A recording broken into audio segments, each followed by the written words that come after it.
এই কনকনা শীতের ভিতরে মাত্র একটি মশলা দিয়ে আপনারা ইজি ভাবে আমার মতো বাসায় বসেই তৈরি করে নিতে পারেন এখন বারবিকিউ মেরিনেশনের জন্য ফার্স্টে আমাদের যেটা লাগবে টক দই। আমি এখানে 2 কাপের মতো টক দই ইউজ করেছি। এন্ড দেন আমি এখানে ইউজ করব 4 টেবিল চামচ আদা বাটা এন্ড 4 টেবিল চামচ রসুন বাটা। আর এখানে অ্যাড করব tomato sauce and soya sauce and সাথে অ্যাড করব রাঁধুনি বারবিকিউ মশলা। এই একটা মশলার ভিতরেই কিন্তু বারবিকিউ সব ইনগ্রেডিয়েন্টস আছে। সহজভাবে বারবিকিউ করার জন্য কিন্তু রাঁধুনি মশলাটা অনেক ইম্পর্টেন্ট। আর দিয়ে নিচ্ছি সরিষার তেল। এট লাস্ট আমি ইউজ করব সুগার এন্ড সল্ট এন্ড সবকিছু দেওয়ার পরে এখন আমি এটা ভালো করে মিশিয়ে নিব।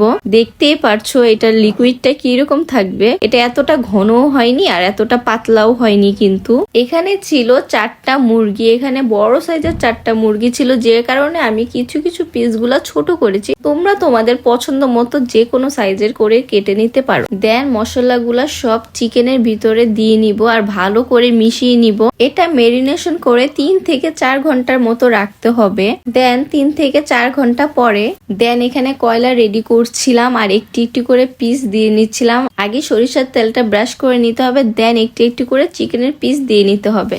এন্ড কিছুক্ষণ পরপর এটা উল্টে পাল্টে নিতে হবে আর কিছুক্ষণ পরপর সরিষার তেলটা আবার ব্রাশ করে নিতে হবে। এইভাবে করতে করতে রেডি হয়ে গেল আমাদের চিকেন বারবিকিউ। চিকেনটা কুক হতে হতে কিন্তু প্রায় 30 মিনিটের মতো সময় লেগেছে। আর আমাদের চিকেনটা কিন্তু অনেক সুন্দরভাবে কুক হয়েছিল, অনেক জুসি হয়েছিল আর বারবিকিউ টেস্টটাও অনেক মজা হয়েছিল। তোমরাও এইভাবে বারবিকিউ ট্রাই করে দেখতে পারো। ইনশাল্লাহ তোমাদের বারবিকিউটা অনেক ভালো হবে। আর কালকেই তো 31st নাইট, অনেকেই কালকে বারবিকিউ করবে, তো তোমরা এই রেসিপিটা ট্রাই করে দেখতে পারো।